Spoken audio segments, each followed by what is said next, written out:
Today I wanted to show you a boot repair on some neoprene sections of a boot that I have with the neoprene uh, section on them. It doesn't work on the rubber or any of the foam formed portions of the boot that a lot of boots have nowadays, but I wanted to show you about the neoprene part because it works really, really well. These happen to be Lacrosse brand Arrowhead boots. I don't have a sponsor or anything, but these have been literally the best boots I've ever had. Um, just super lightweight, super durable. I put well over 100 miles on these every year, and these are now 4 years old, and they've just started to develop a few leaks in the neoprene at this joint here. So what happens is these particular boots right here, they start to bubble up a little bit from the fabric and the neoprene, and then you'll get some very small leaks. And I'm going to show you how to fix that today. So stick around and we'll get to that out in the shop. But again, nothing wrong with the boots. Just put a ton of miles on them. So hopefully you can learn how to fix these things. Like I said, works on waders too. So another key aspect of making sure this repair goes well is making sure your boots are fully dried before you try to repair them. So here I have my boots on a boot dryer, electric boot dryer, as well as next to a register for the home heat. Okay, here we are. We out in the shop now. I've got set out what you need to make a boot repair. What I use is mineral spirits. Doesn't have to be odorless. It can be just regular mineral spirits. Works fine. This happens to be what I have in my home shop.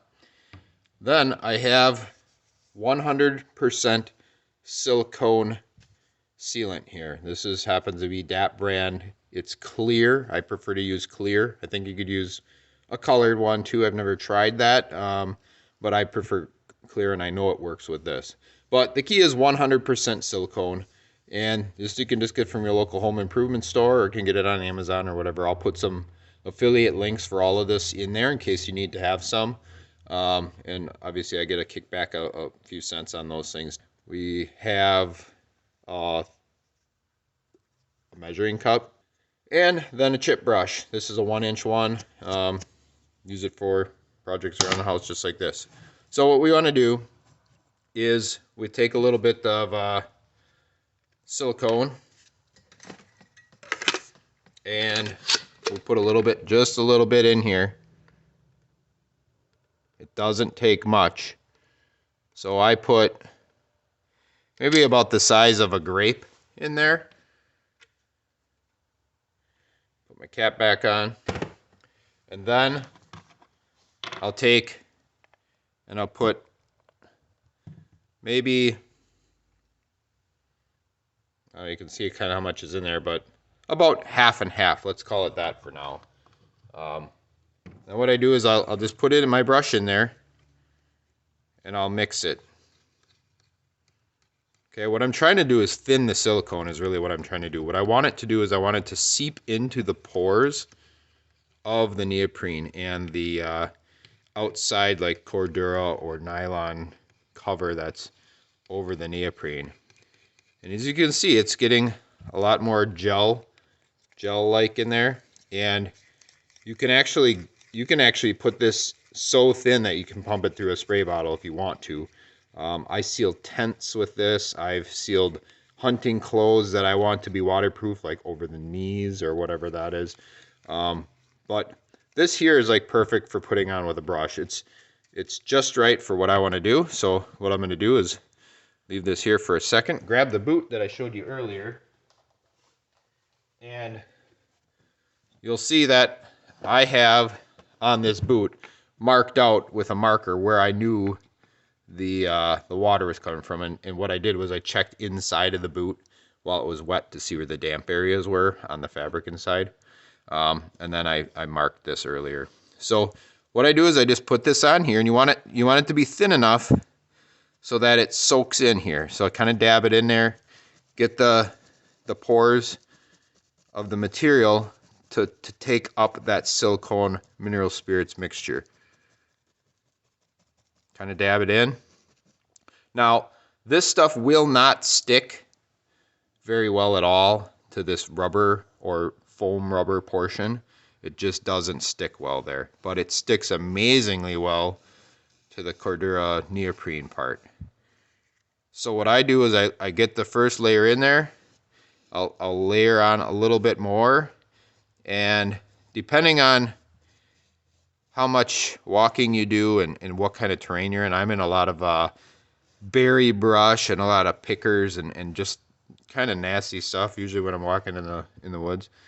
And I tend to like to put this on a little thicker.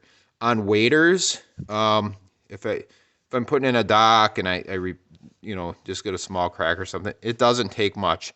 I'll usually pull apart the crack in the waders, get some down into the crack, and then put this on. So it works very, very well. It's fast, almost free if you got it at home, and in about 45 minutes, this will be dry and ready to go. Depending on how much mineral spirits you use. If you use more, it takes longer to dry. If it's thicker, the silicone actually dries really quick.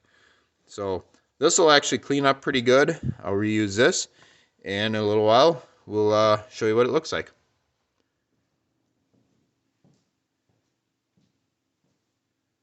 Okay, now the boots are dry. This is the one that I just did. You can see pretty shiny here along the rubber portion of the boot.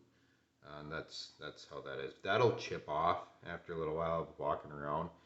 But this portion here is the coated portion, and it's dried up now. Nothing really to worry about there. And that's going to seal this up. Now this method isn't good for like totally ripped neoprene. You're better off to seal the neoprene with like a urethane and use this as the coating. What this works really good for is those seeping holes that kind of just dampen an area. This will take care of that, and it lasts a long time. I wanted to show you the other boot, which actually happened earlier this season. Got the same kind of deformation here where the boot, when I walk, however my leg works in this boot, this is where it fails. This spot was repaired, I think in August. It's December now, and I've got at least 50 miles on these boots, if not more, since then. And this isn't just trails. This is literally off the trail, in the briars, in the brush, in the pickers.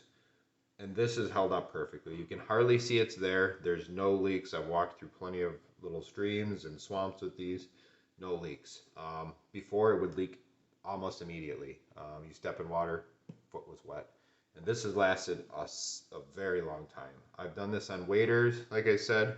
It lasts a long time on those. And these boots, I've gotten over 50 miles on this repair alone for just a couple of cents worth of product. So hope this helps you out, gets you back on the trail faster, and keeps you from finding lots more boots. So take care. Good luck.